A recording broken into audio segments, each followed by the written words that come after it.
What if the body you were born in was declared a curse? What if your very existence, your skin, your hair, the way your voice trembled, was said to invite death? In the summer of 1853, deep in the sweltering cotton lands of Natchez, Mississippi, a single birth was whispered about like a haunting. They said the child was born screaming under an eclipse, her cry echoing across the fields, and when the light returned, the midwife had fainted. Within days, the master's wife demanded the child be kept from the main house. No one spoke of why. No one dared. But records show that for 12 years, a girl with a man's face lived on the Withers plantation, until one night she disappeared, and 3 members of the family were dead by dawn. This is not folklore. It's what history tried to bury. In the years before the Civil War, when the air in Mississippi seemed to hum with the weight of something unspoken, stories traveled faster than truth. Word of a strange child born on the Withers plantation had begun to spread, whispered by field. Hands carried through the river ports traded like ghost tales among house servants. They called her Dinah, though some said that wasn't her real name. Others claimed no one truly named her at all, that she came into the world already marked by something beyond naming. The story always began the same way. The night of her birth was blackened by an eclipse. The moon hid behind a curtain of shadow, and for 7 minutes the fields went darker than they had ever been before. When light finally returned, the midwife had fainted, and the infant in her arms was not like any child she had ever delivered. Those who lived on the Withers estate remembered the scream that came from the birthing room. Not the mother's, but the midwife's. The overseer's wife said she had run from the house with blood still on her apron, whispering about a child with the face of a man and the eyes of a woman. The master's wife, Eleanor, refused to see the baby for 3 days. Her husband, Thomas Withers, was a man who prided himself on being rational, a student of anatomy and what he called the science of the body. He insisted that nature sometimes erred and that the child was simply a curiosity. But curiosity is a dangerous word in the South, especially when tied to something that challenges the order of things. Dinah's mother, Ruth, had been a quiet woman, one of those who endured slavery by shrinking herself small. She had no husband. The child's father was never recorded. The other slaves whispered that the father might have been white, one of the Withers brothers, or even Thomas himself. Whatever the truth, the child's skin was lighter than Ruth's, her features sharp, and as she grew, the faint shadow along her jawline darkened. The field hands began to say she was half made by God, half by mistake. Children avoided her. Women made the sign of the cross when she passed. In those early years, Dinah was kept mostly out of sight, tending to chickens and carrying water, but she had a presence that drew attention despite her silence. She was strong, taller than the other girls, her gaze steady and unsettling. The master often studied her from a distance, perhaps wondering what to make of her, whether she was evidence of sin or simply another body to own. The slaves noticed his interest and grew uneasy. A man like Withers did not look at anyone without reason. The rumors began when a preacher came to bless the estate after a run of bad harvests. He saw Dinah carrying water across the yard and asked who that bearded boy was. When told she was a girl, he paused too long before replying. Later that evening, he told Eleanor that the Lord sometimes cursed families for hidden sins, and that the birth of unnatural flesh was a sign to repent. Eleanor took his words to heart. From that day forward, she refused to let Dinah near the main house. Something about the girl's presence unsettled her. The household cat fled whenever Dinah entered the kitchen. Lamps flickered when she passed. Eleanor began to dream of a child crying in the walls, its voice changing pitch from high to low. She told her husband the girl should be sold, but Thomas refused. He said she was valuable, unique. That word frightened Eleanor more than anything. By the time Dinah turned 10, the other servants had started a new story. That she could hear things no one else could. A boy once claimed she predicted his mother's death the night before it happened. Another said she spoke to the wind and that it answered.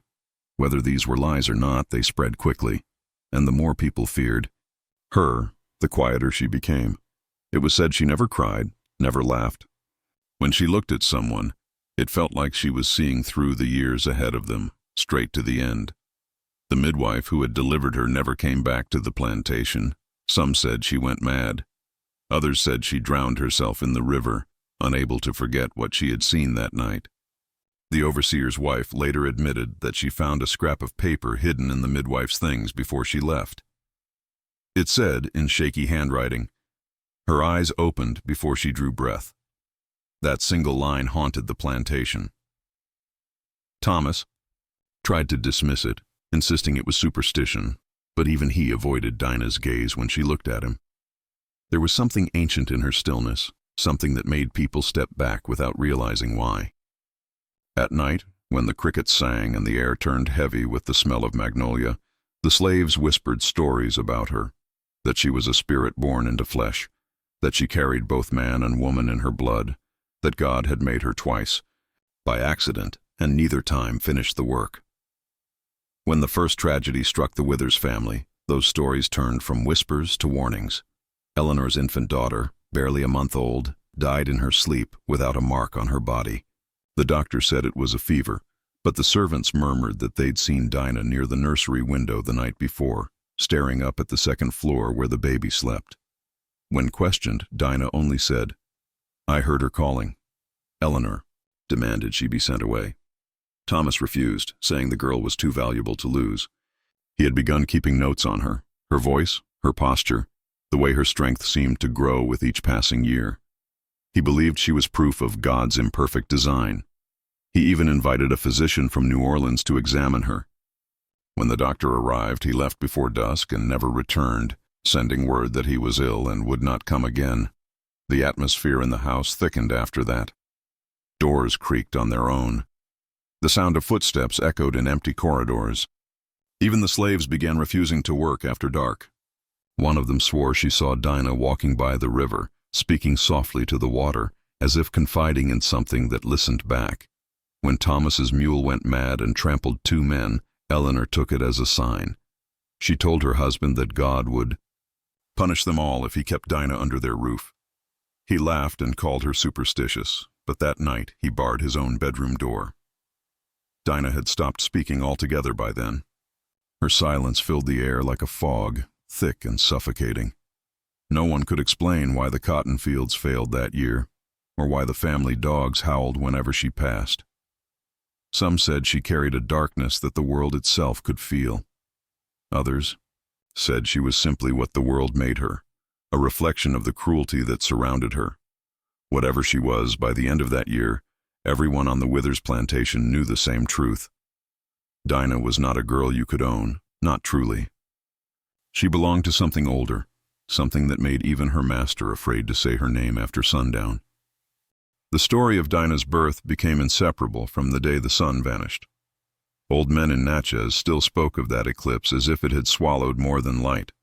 The summer of 1853 was already cruel, the air heavy with insects and heat, so thick it shimmered above the fields, and when the sky darkened at noon, the slaves dropped their tools and fell to their knees. Some prayed, some screamed. The masters shouted for calm, but even they went quiet when the birds stopped singing. The world had turned strange, as if time itself paused to take a breath. It was in that unnatural silence that Ruth went into labor. Inside a narrow wooden cabin behind the cotton house, the midwife struggled to bring the child into the world. Ruth was small and frail, weakened by months of work and hunger. Sweat ran down her temples, her hands clutching the straw mattress. The other women fanned, her with rags, whispering verses to ward off evil. When the light dimmed and the air turned cold, the midwife crossed herself.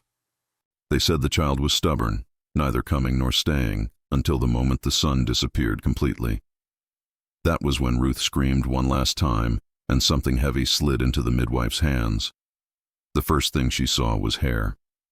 Not the soft down of a newborn, but dark strands clinging to the baby's cheeks and chin. For a moment she thought it was blood or dirt, but when she wiped it, the hair remained. The baby's eyes opened before it breathed, pupils wide and black as ink. The midwife froze. She had delivered dozens of children on that plantation, but she had never seen a newborn look aware. When the baby's lips moved without sound, she dropped it. The room erupted into cries and confusion. One of the women scooped up the infant, terrified it was stillborn, until the sound came. A weak, rasping wail that seemed to come from deep inside the earth itself. By the time the light returned outside, Ruth was unconscious. The midwife sat shaking in the corner, refusing to touch the child again. When she finally spoke, she said the baby was half cursed. Word traveled fast. Before sunset, the news had reached the big house. Thomas Withers, curious and cautious, sent for the child. His wife refused to let it be brought inside, saying she wanted no part of the devil's work. But Thomas wanted to see. He met the child in the yard, wrapped in rags, her eyes already following him with unnerving stillness. He asked the midwife if it was a boy or girl. She hesitated.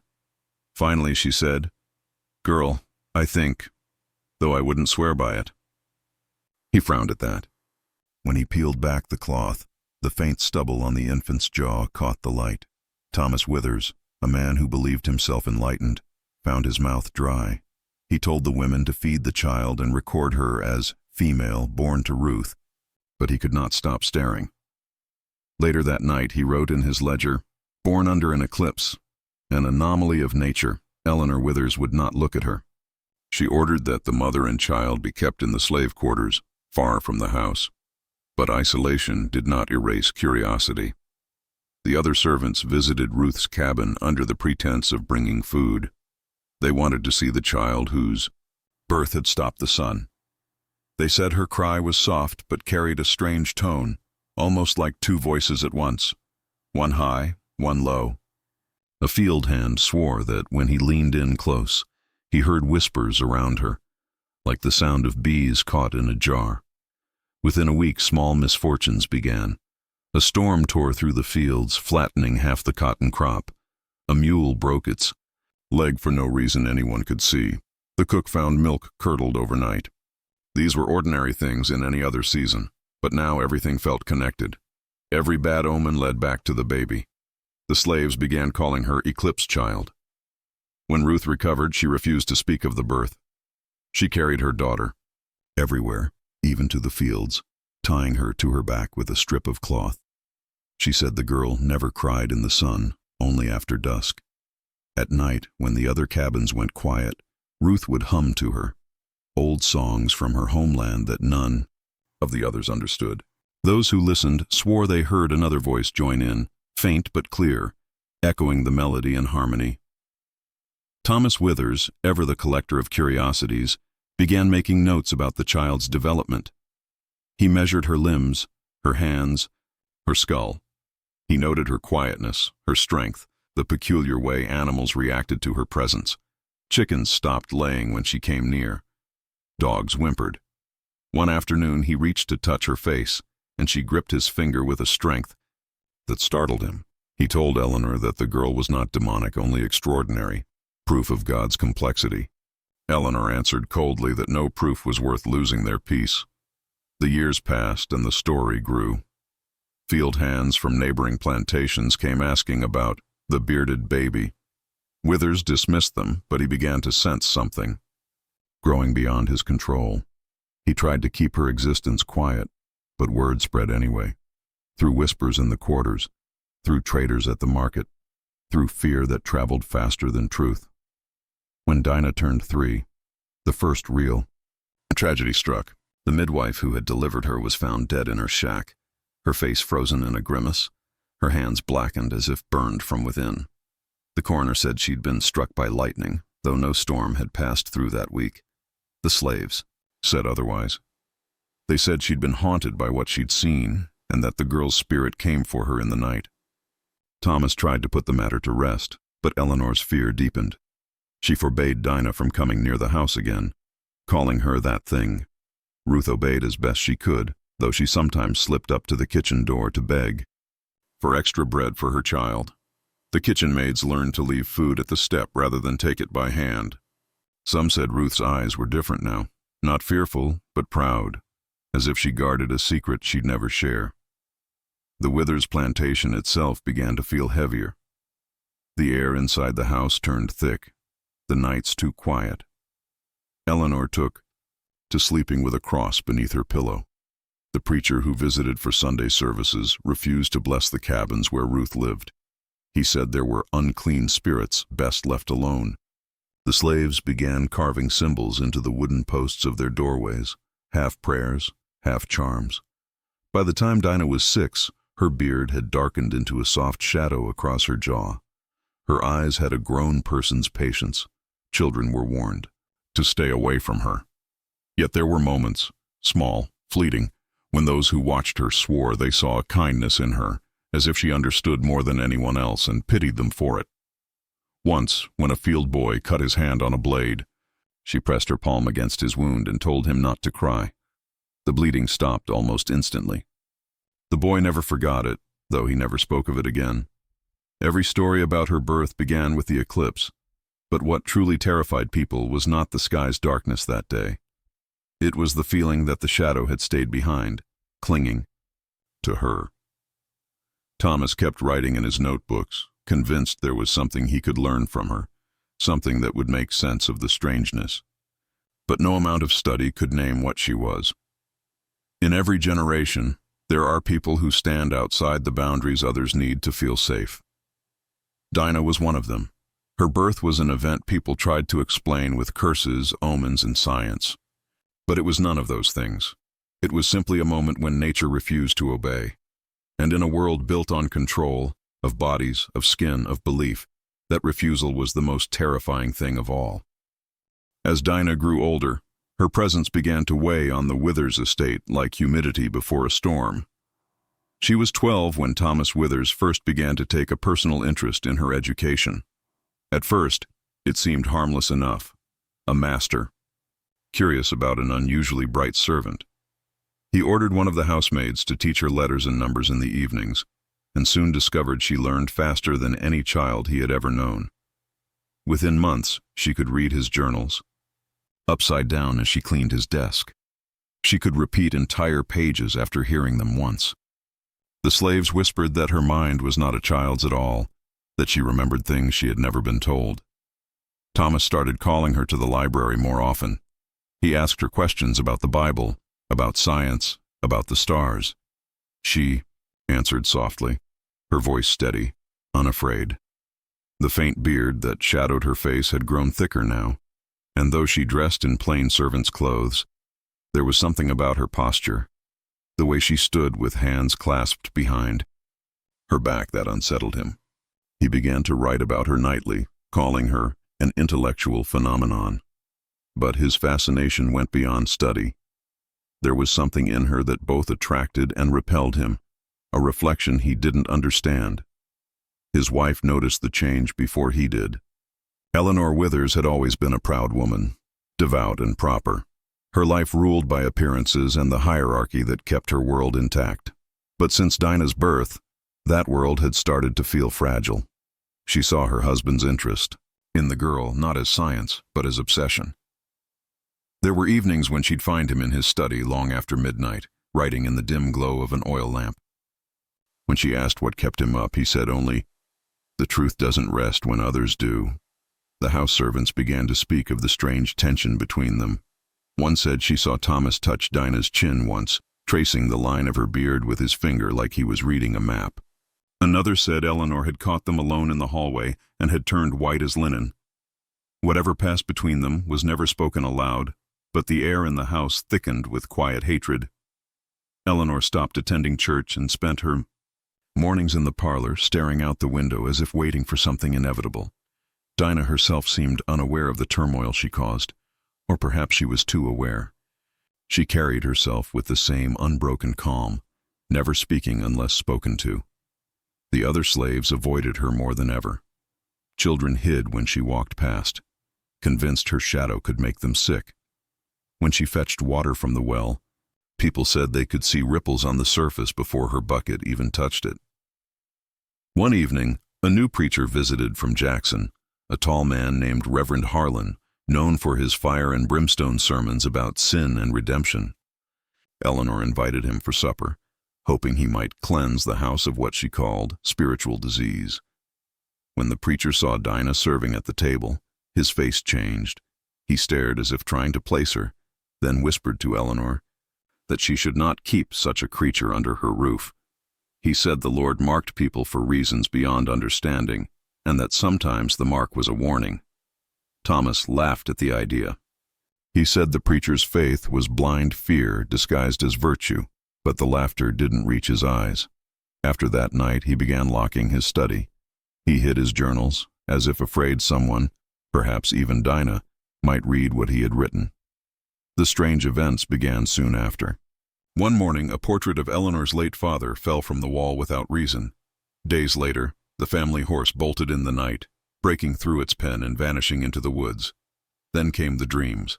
The house servant, said Eleanor, woke screaming each dawn, muttering Dinah's name.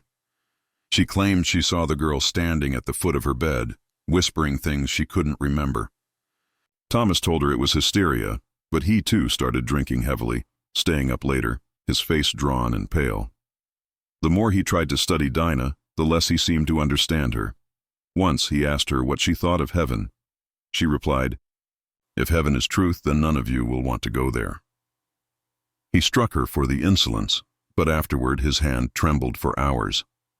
That night he wrote in his journal, "Her words pierce. I feel seen, and I do not know by what." By midsummer, Eleanor began avoiding her husband entirely. She ate her meals alone, refused to speak of the girl, and took to burning incense.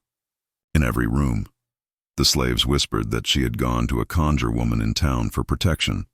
They said she buried charms beneath the front steps and poured salt across the thresholds to keep Dinah out. But Dinah's presence seemed to move with the air itself. The smell of smoke and cedar followed her wherever she went. One of the kitchen girls swore that when she looked at Dinah, she saw two faces flicker in the lamplight.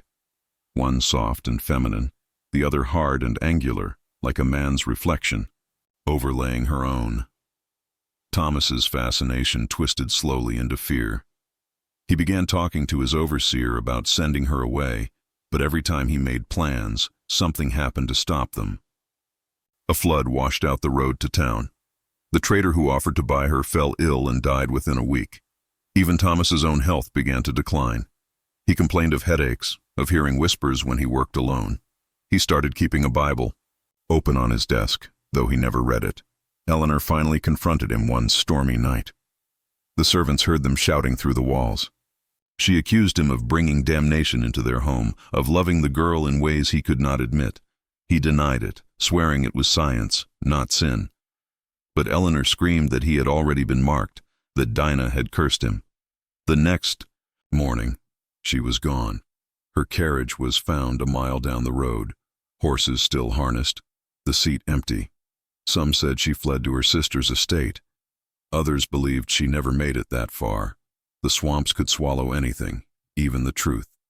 In the days after her disappearance, Thomas grew withdrawn. He stopped eating. He stopped speaking to anyone except Dinah. The slaves said he could be heard in the library whispering as if in conversation. When the butler peeked through the door one night, he saw Thomas sitting across from her, both motionless, their eyes locked. He swore the air around them shimmered like heat off a road. No one knew what they spoke of, but from that night forward, Thomas seemed different. His temper calmed, his drinking stopped, and his face grew almost serene. He told the overseer that all debts of the soul must one day be paid, and that his had come due. Then, one evening, he dismissed the servants early and told Dinah to bring a candle to the cellar. No one saw what happened next, but when the morning came, the cellar door stood open, the candle burnt to nothing. Thomas Withers was found lying at the bottom of the stairs, his eyes open, his expression strangely peaceful. Dinah stood beside him, silent, untouched by dust or fear. When the sheriff came, she said only, he saw what he wanted to see. After that, she was confined to the smokehouse by order of the overseer, who was too afraid to do anything more. The master's widow, if she still lived, never returned, and the Withers estate began to crumble under its own secrets. The story of the bearded slave girl became a rumor that spread from plantation to plantation, growing darker with each telling. Some said she had bewitched her master. Others said she had simply shown him a truth no man could bear. Whatever happened, that night in the cellar marked the beginning of the end for the Withers family, though no one yet understood how deep the ruin would go. They called it the night of the examination, though no one spoke of it openly. It began with a whisper that reached every corner of the plantation before sundown.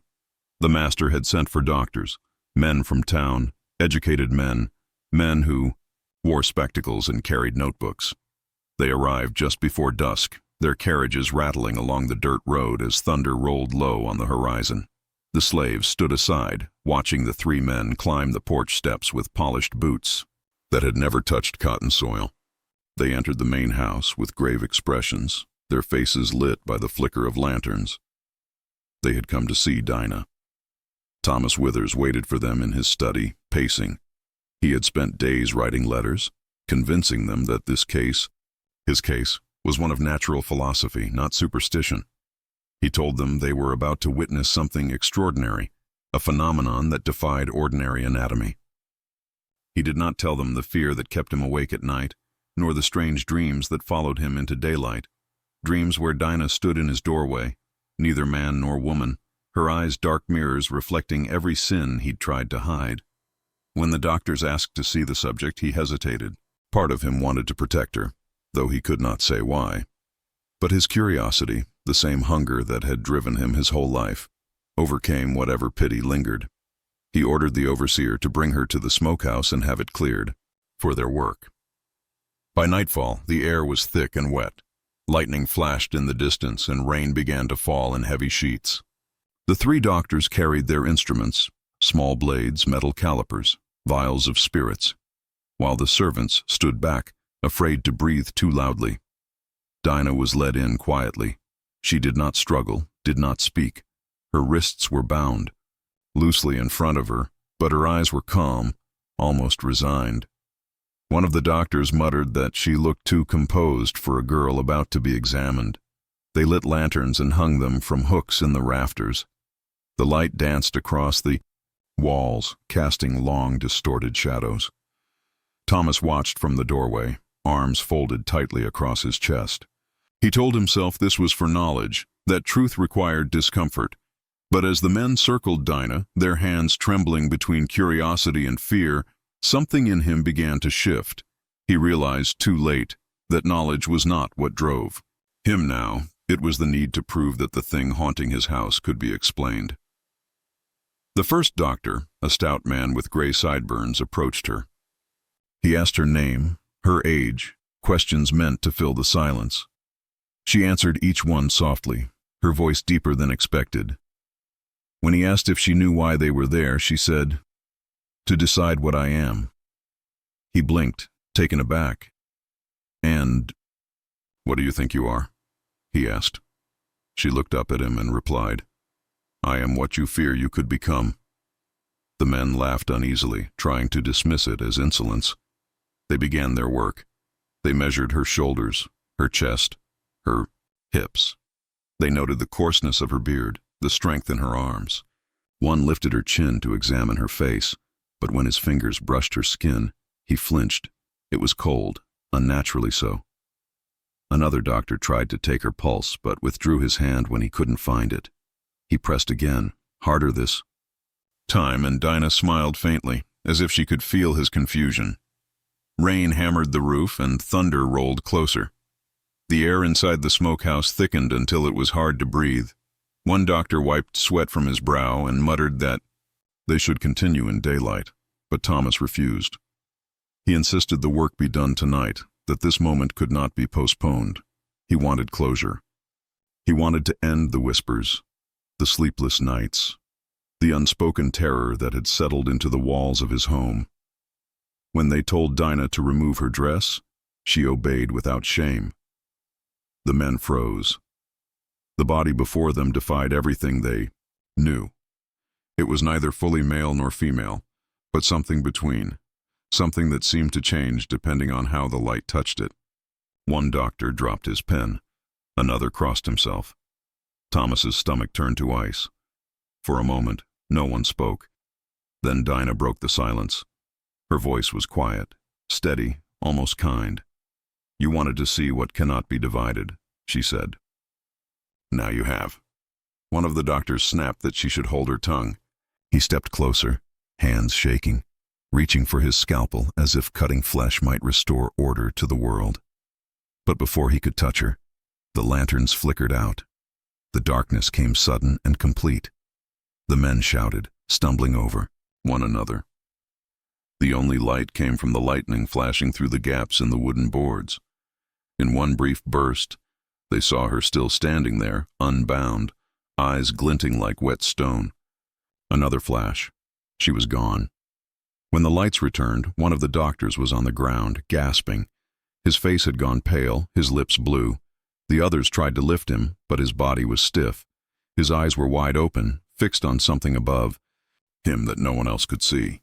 A single strand of coarse black hair lay across his cheek. Thomas stared, unable to move. The remaining doctors backed away, their fear now greater than their curiosity. They gathered their tools and fled into the storm, shouting that they wanted no part in devilry. For a long moment, Thomas stood frozen in the doorway. The room smelled of smoke and iron. Dinah stood near the far wall, untouched, her hands clasped calmly in front of her. "He saw too much," she said softly. "They always do." He tried to speak, but couldn't. His mouth felt dry, his thoughts scattered. She stepped closer until the lamplight caught her face. Her expression wasn't angry, only tired. "You think this is new?" she whispered. "But this has happened before, and it will happen again. You build cages for what you don't understand, and then you pray when the cage breaks." Thomas stumbled backward, nearly tripping over the dead man's leg. The storm outside roared, wind tearing at the doors. Somewhere in the distance the church bell began to toll, once, twice, though no one had rung it. He ran out into the rain, shaking, shouting for help. When the overseer arrived minutes later with 2 men, the body was cold. Dinah was still, standing where he'd left her, staring at the empty air. They dragged her back to the cellar and locked her in. The overseer told Thomas they should sell her immediately, that no price was too low. But Thomas couldn't bring himself to act. He spent the rest of the night in his study, soaked and trembling, staring at the flame of a single candle. Every time he closed his eyes, he saw that pale face on the floor, the lifeless stare, the strand of hair clenched between the man's fingers. The next morning, the doctor's carriage was gone. The surviving men had fled before dawn, leaving behind their instruments and journals. Thomas burned them all, though he never forgot what he'd read in one of their notebooks, a single line scrawled in haste. "Subject possesses both and yet neither. God forgive us." From that day forward, no one entered the smokehouse again. Dinah was kept in the dark, visited only for food and water. The slaves avoided the place entirely, claiming they could hear whispers through the walls at night. Some said she was praying. Others said she was talking to someone who answered back. Whatever the truth, no one dared to listen long enough to find out. Weeks passed after that night, but the air on the plantation never cleared. The storm that had swept through the fields seemed to linger, trapped in the rafters and walls. The cotton stood flattened and gray with mud, and the workers moved slower, speaking in hushed tones. The Withers estate, once known for its order and its pride, now felt like a house waiting for something to happen. And everyone knew it had to do with the girl in the cellar, the one born a slave with a beard and a secret that no one dared name aloud. Thomas Withers had not slept properly since the night of the examination. Every time he closed his eyes, he saw the doctor's lifeless stare, the faint curl of black hair on his cheek. In daylight, he tried to convince himself it was a seizure, a coincidence, a punishment from God for prying too deep. But at night, when the house fell silent, he heard footsteps beneath the floorboards, slow, deliberate steps pacing back and forth in the cellar below his study. He told himself it was rats. He told himself 100 lies. But when he finally gathered the courage to go down there, lantern trembling in his hand, he found Dinah standing at the far end of the room, exactly where he'd last seen her. Her wrists were unbound now, and she had not touched the food left for her. She just watched him with those dark, unblinking eyes that made him feel as though the air itself had weight. "You shouldn't be here," she said. The words startled him. Her tone was not angry, not defiant. It was a warning. "I came to ask you," he stammered. "What happened that night? What did you do to him?" "I did nothing," she replied. He looked where he shouldn't have looked. "That's all." He wanted to believe she was lying, but something about her calmness made that impossible. He stepped closer, lowering the lantern, its flame trembling in the draft. "Tell me what you are," he demanded. Her mouth curved into the faintest smile. "I am what was taken and made again. I am what your kind tries to bury." He didn't understand. Or perhaps he did, and refused to admit it. Her presence felt ancient, something beyond the narrow bounds of skin and bone. When she spoke, her voice carried weight, as though it came not from her throat, but from the very walls around them. "You see," she said, "your world believes it can separate things, light from dark, man from woman, master from slave. But the truth doesn't divide that way. It folds back on itself." She took a slow step forward. "That's why you fear me. Not because I am strange, but because I show you that your order is a lie." Thomas backed away, muttering something about blasphemy. But she only watched him with pity, not malice. "You'll see soon enough," she said softly. "This house remembers." He left her there, shaking, and ordered the overseer to double the locks on the cellar door. But he could not shake her words. "This house remembers." It echoed in his mind through every corridor, behind every creak of the floorboards. By the third week, strange things began to happen. One night, the overseer found a horse dead in its stall, eyes wide open, as if it had seen something unbearable. Another night, one of the servants swore she saw Dinah standing outside her window, though the cellar door was still locked from the outside. Even the dogs began to bark at empty corners, their fur bristling as if something invisible moved past them. Thomas tried to restore order through religion. He brought the local preacher from town, a nervous, thin man who smelled of tobacco and sweat. The preacher arrived with a Bible and a trembling voice, determined to prove that no darkness could withstand the word of God. They gathered in the cellar one morning. Thomas, the preacher, and two of the overseer's men. Dinah sat quietly, in the corner, her hands folded neatly in her lap. She looked thinner, though not weaker. The preacher began reading, his voice echoing against the stone walls. Dinah listened, head slightly tilted, as though studying him. When he reached the verse about creation, male and female, he created them. She let out a soft laugh. It was not mocking, but it was enough to make the preacher falter. "Do you find that amusing?" he asked, voice trembling. "I find it incomplete," she replied. "You speak of beginnings, but not of what came before. What was made before names, before divisions, before fear?" The preacher crossed himself. "There is nothing before God's word." "Then your God must be very young," she said. That was enough. The preacher shut his book, muttered a prayer under his breath, and left the plantation that same day. He never returned. Later, word spread that he'd fallen ill not long after, muttering about eyes watching him from the dark whenever he tried to sleep. By now, Thomas's wife, Margaret, could bear it no longer. The house had become unbearable, mirrors cracking on their own, doors opening at night, whispers echoing in rooms thought empty. She pleaded with her husband to sell Dinah or send her away. "That creature brings death," she said, voice shaking. "You saw what she did to that doctor." Thomas snapped at her, insisting there was no proof of any of it. But in truth, he was afraid too. Every night he felt her presence, not just beneath the floorboards, but in the air itself. Her face appeared in his dreams, sometimes bearded, sometimes not, always watching, always silent. Then came the night Margaret went missing. The servants found her chamber empty just before dawn. The window was open, the curtains fluttering in the wind. There was no sign of struggle, no footprints in the wet soil below. Only one thing was left behind, a single strand of black hair on her pillow. Thomas lost what little reason he had left. He stormed into the cellar with a pistol in one hand and a lantern in the other. "Where is she?" he shouted. "What have you done?" Dinah looked up at him slowly. "You already know." He raised the pistol, his hand shaking. "Tell."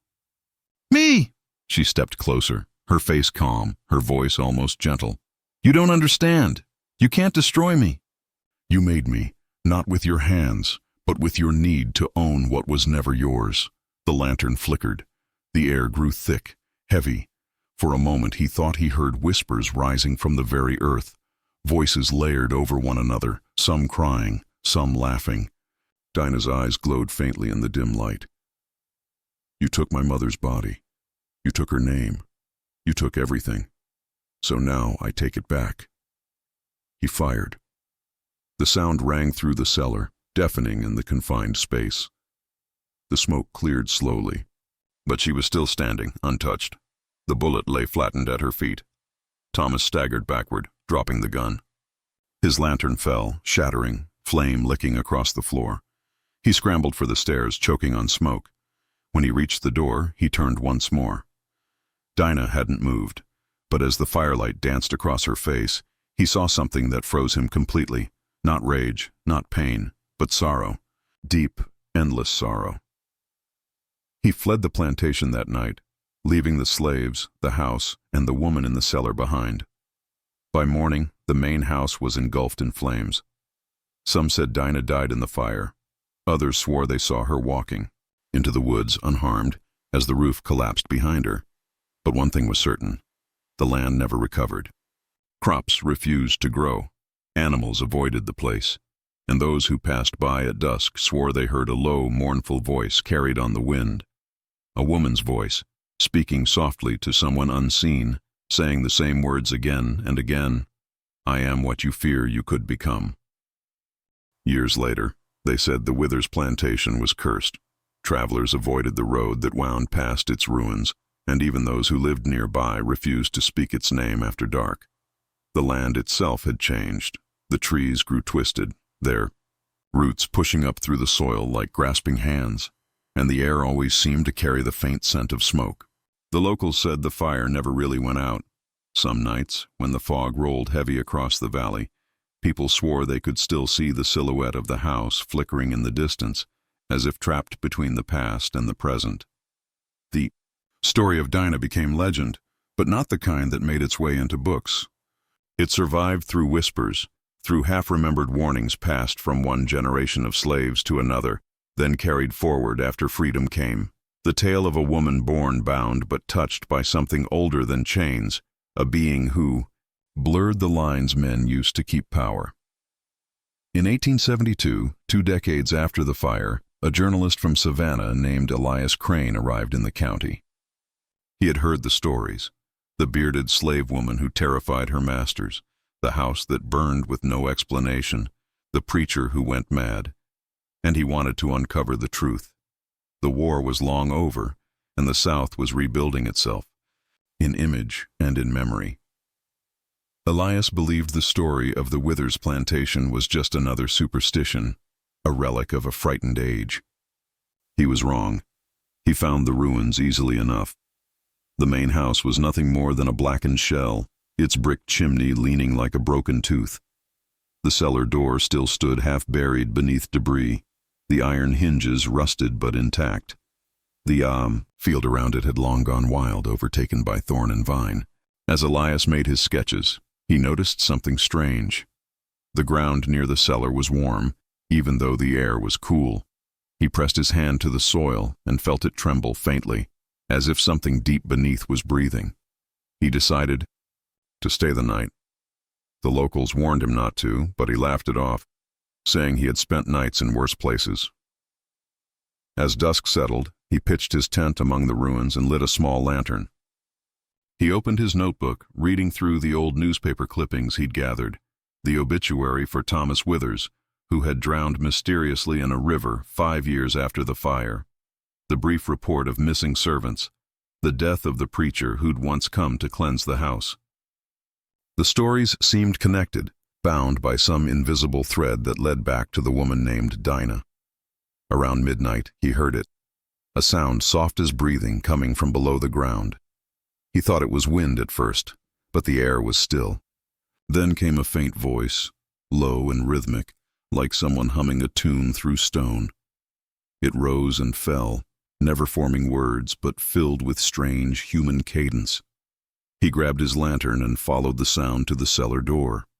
The wood crumbled under his touch. Inside, the air was cold and damp.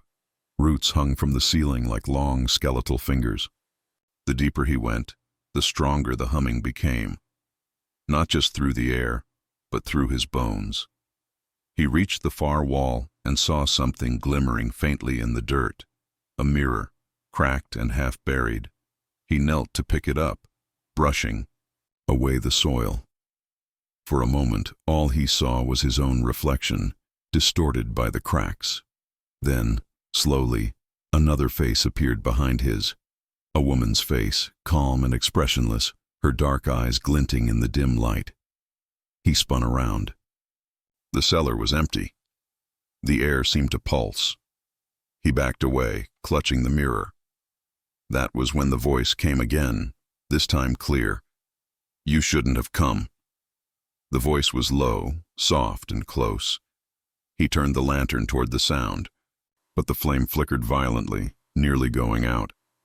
Shadows stretched across the wall, forming shapes that looked almost human.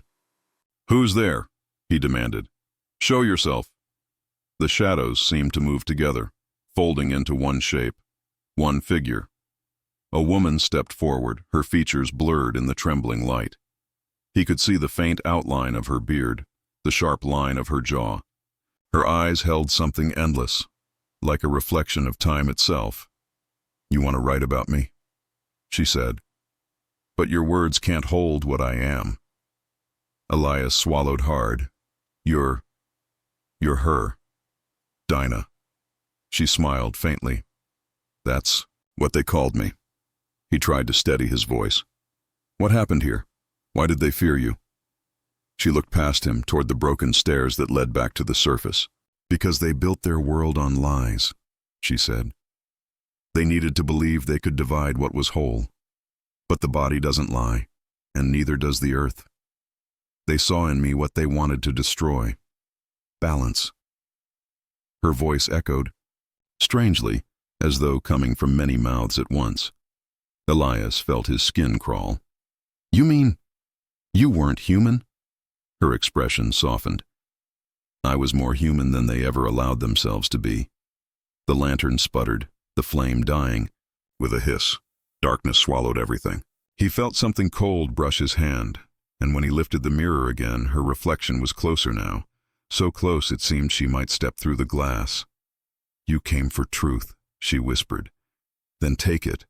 In that instant, his mind, filled with visions, flashes of faces, generations of the enslaved, their lives folded into silence, women and men whose bodies had been judged, measured, sold.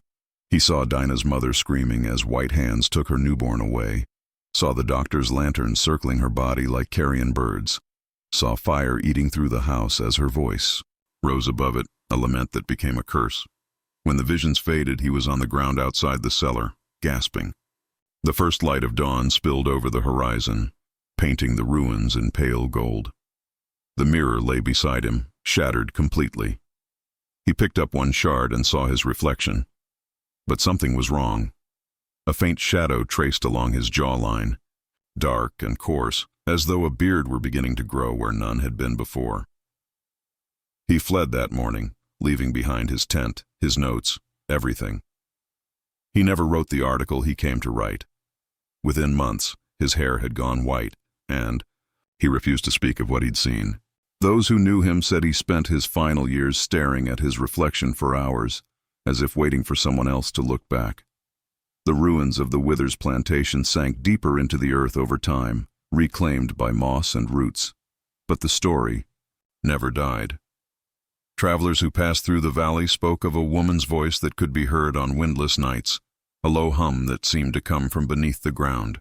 Some said she was still there, guarding what remained of her truth. Others believed she had become part of the land itself, her spirit rooted in the soil that once bore her chains. Even now, Locals claim the earth there is strange. Dig deep enough, they say, and you'll find the ground warm, breathing softly, like something asleep. And if you listen closely, truly listen, you might hear her whisper what Thomas Withers heard before his world fell apart. You build cages for what you don't understand, and then you pray when the cage breaks. By the time the 20th century dawned, the story of the bearded slave woman had become more myth than memory. But in the South, myths have long roots. They cling to the soil like kudzu, feeding on silence and guilt. In the town nearest to, the old Withers land, children still grew up hearing their grandmothers say, "Don't go near the woods when the fog rolls in. That's when she walks." Most thought it was only an old tale meant to keep them close to home. But every few decades something would happen. A missing traveler, a strange fire, an unexplainable echo in the fields, and the story would breathe again, as if the past refused to stay buried. In 1919, a survey team arrived to map the area for a new railway line. The government planned to cut straight through the abandoned Withers property, turning the forgotten plantation into a junction for trade. The men sent to do the job were not locals. They were engineers from Atlanta, hardened by war and unbothered by superstition. They laughed at the warnings given to them by townsfolk. "Ghost stories," one of them scoffed. "Every old house in the South's got one." They set up camp near the old cellar site, unaware that their laughter carried through the trees. That night, as the men sat drinking coffee and drawing lines across their maps, the air began to change. The wind that had been soft all evening grew still. The insects fell silent. The youngest of the crew, a man named Carter, looked up from his work. "You hear that?" he asked. But there was nothing to hear, just a kind of absence, heavy and unnatural. Then came the hum. It started faintly, like a tune carried on the wind, but it wasn't wind. It was too even, too deliberate. It rose from the ground beneath them, from the direction of the cellar mound. Carter stood, the hair on his arms lifting. "Someone's down there," he said.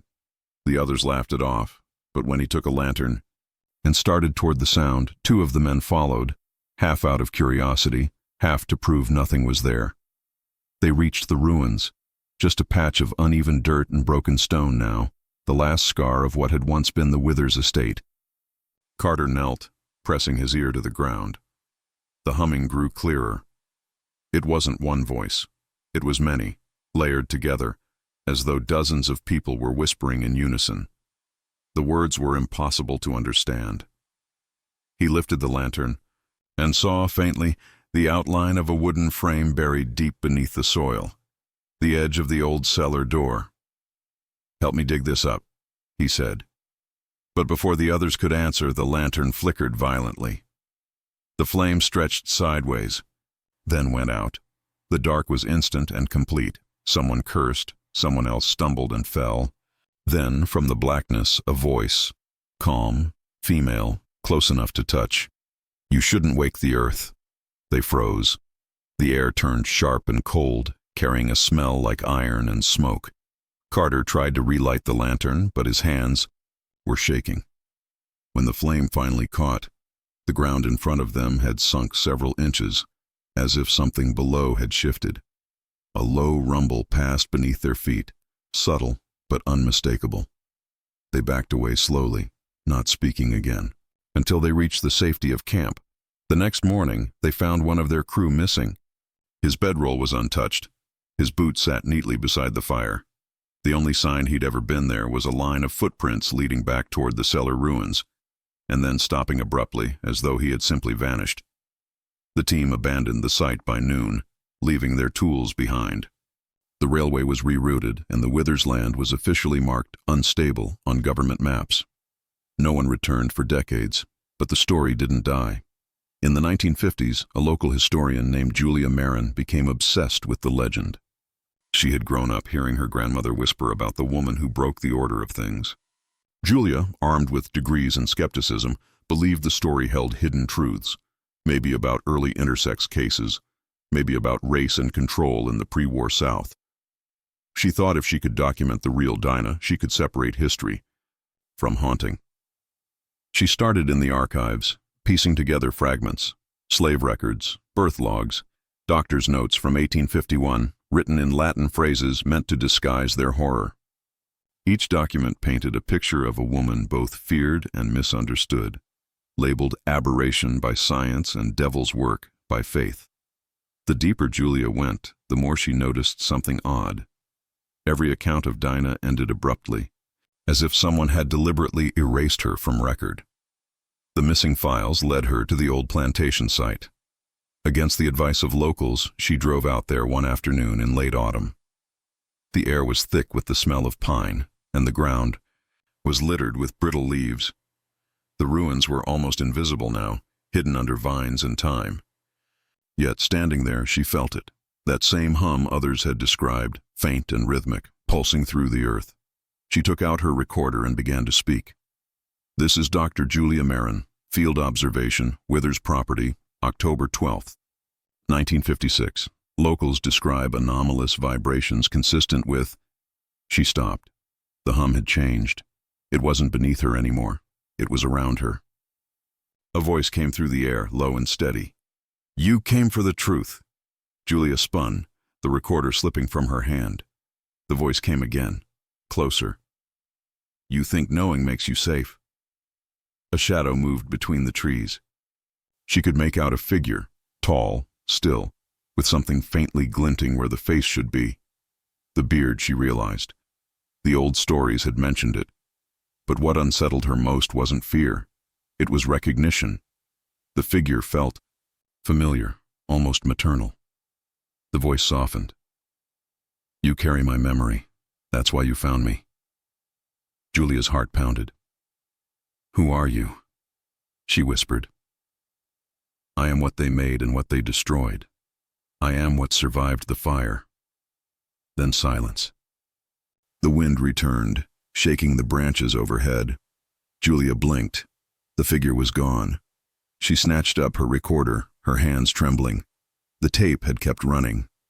When she played it back later that night, the only thing captured after her last words was a faint humming followed by a whisper. "This house remembers." Julia's report was never published. The university archives kept her notes locked away, marked inconclusive fieldwork. Within a year, she vanished during another trip south. Her car was found by the roadside, doors unlocked, a layer of ash coating the seats as if the air inside had burned. By the end of the century, the Withers story had mutated again, passed into folklore, then into silence. But some truths refused to die quietly. In recent years, when developers tried once more to reclaim the land for housing, their machinery broke down repeatedly. Workers complained of dizziness, of hearing someone whisper their names when they were alone. One night, a drone survey recorded a strange light moving beneath the soil, glowing faintly like embers.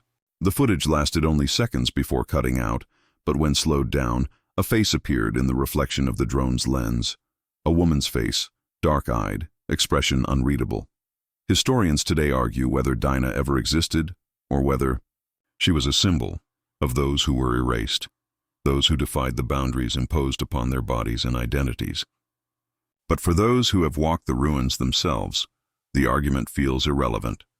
Something remains there, older than history, patient as the earth. And on certain nights, when the fog curls low across the fields, the hum begins again. Travelers, passing through, say they feel the vibration in their chests, like a heartbeat just beneath the soil. If you listen closely, they say you can hear a woman's voice rise from the earth, quiet, sorrowful, unending. You built cages for what you feared, and now you live inside them. Before you leave this story behind, take a moment to think about what you've just heard. A woman, born into chains, branded by something she could never change, her beard, her difference, her secret, and how that single detail shaped not only her life, but the fears of an entire household. It's a reminder that history isn't made of heroes and villains alone. It's made of people whose truths were buried, twisted, or erased because they didn't fit the world's idea of what was acceptable. If stories like this make you question what else was hidden, you're in the right place. Here, we don't just tell history, we uncover it. The lost voices, the forbidden archives, the unsettling truths that were never meant to be spoken aloud. So, if you want more stories, like this, the kind that leave you thinking long after the screen goes dark, hit that subscribe button. Turn on the bell so you don't miss the next chapter of forgotten history. And before you scroll away, tell me in the comments, do you think her secret was a curse or a kind of power? Your thoughts help shape what we uncover next. Because sometimes the past doesn't stay buried. It waits quietly and for someone brave enough to look. Subscribe, comment your thoughts, and stay with us. The next story is darker, and it's already waiting for you.